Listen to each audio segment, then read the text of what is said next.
Hey, welcome. For what feels like forever, we've all been leaning on VPNs to get into our networks securely. But let's be honest, in today's world of remote work and cloud everything, that old school approach just can't keep up. So today, we're not just going to talk about a better way, we're actually going to build it.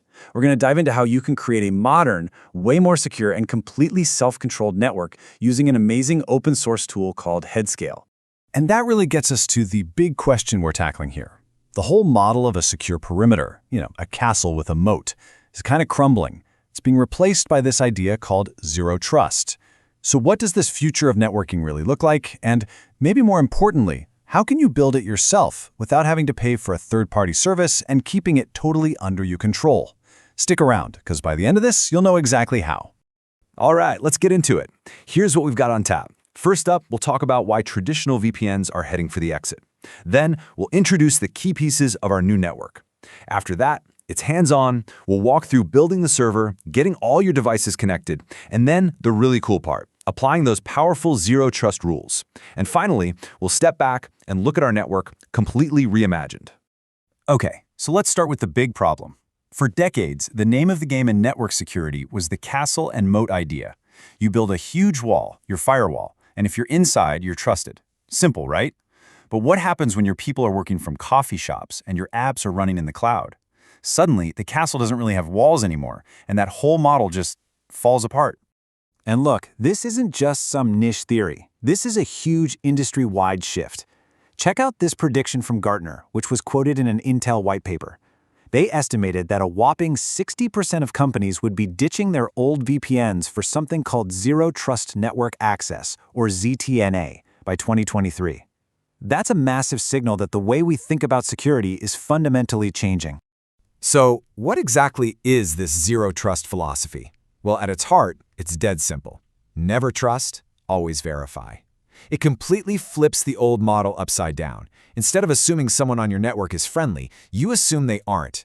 Every single time a device wants to access something, it has to prove who it is. And even when it does, you only give it the absolute bare minimum access it needs to do its job. That's called the principle of least privilege. So, the big question is, how do we build that brain, that control plane for ourselves? Well, turns out we can do it with a couple of fantastic open source projects that work together beautifully to create our very own zero trust network. The two main players here are Headscale and Tailscale. Now, it's really important to get the difference. Tailscale is the client app you install on all your stuff, your phone, your laptop, your servers. It's the part that actually creates the secure encrypted connections.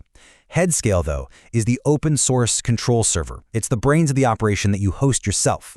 The best way to think about it is this. Headscale is the air traffic control tower. It tells all the planes where they're allowed to fly. The Tailscale clients are the airplanes themselves, and they listen to the tower and then fly directly to their destination. Critically, your data, the cargo, never actually flows through the control tower. Okay, enough theory. Let's get our hands dirty. It's time to actually build the foundation for our network by setting up the Headscale server. And honestly, you're going to be shocked at how simple this is, especially if you're using containers. Really, building the server just boils down to these 5 main steps. First, you just make a new folder to hold your config files. Second, you download the sample config. Third, you pop that file open and change a couple of things, like your server's domain name. Fourth, you run one simple command to download and start the Headscale container. And finally, you just check to make sure it's up and running.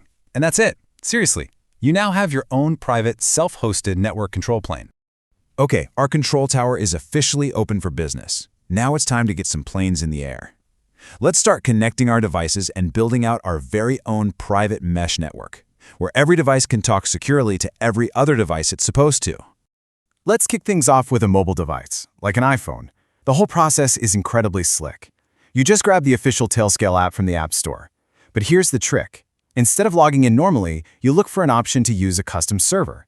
You just type in the web address of the Headscale server you just set up, log in, and then do one last thing. Approve the new device from your server's command line. It's totally seamless. And the process is just as easy on a desktop. On a Mac, for example, you install the client, hold down the Option key when you click the little icon in your menu bar, and that'll reveal a hidden debug menu. From there, you can add a custom login server, point it right at your Headscale instance, and log in. This kind of multi-platform support is a huge part of what makes this whole setup so darn powerful. So we've got our server, we've got our devices connected. Right now, everything can talk to everything else, which is cool, but It's not zero trust. The real magic, the secret sauce, happens when we go from just connecting things to precisely controlling those connections. This is where we bring that least privilege idea to life. And the way we do this is with something called access control lists, or ACLs. The best way to think of an ACL file is like the constitution for your entire network. It's just a simple text file where you literally write the rules of the road. You get to define exactly who is allowed to talk to what and even on which ports. This is the tool that lets you actually enforce the zero trust model. And this example right here shows just how simple but powerful this can be. Let's break it down. This policy has one single rule. It says the action is to accept a connection. Okay, who can connect? Well, any device that you've given the web device tag or any user that's in the SRE group. And what can they connect to? Only things that are tagged as a web server. See, it's specific, it's easy to read, and it's incredibly effective at locking things down.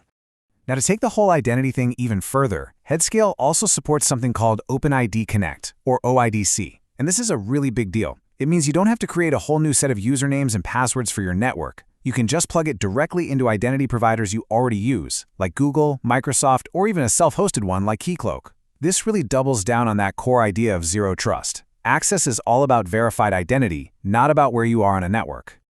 All right, we've gone through the why, the what, and the how. Now it's time for the big reveal. Let's tie all these practical steps we just took back to that high-level professional architecture we talked about at the very beginning. So, what does that all mean? It means you now have a network where trust is never, ever assumed. Access is only granted after verifying who you are, not just because you're on the network. And every single connection is a secure, encrypted, point-to-point tunnel that goes directly between the devices that need to talk. No more funneling all your traffic through one central, slow choke point.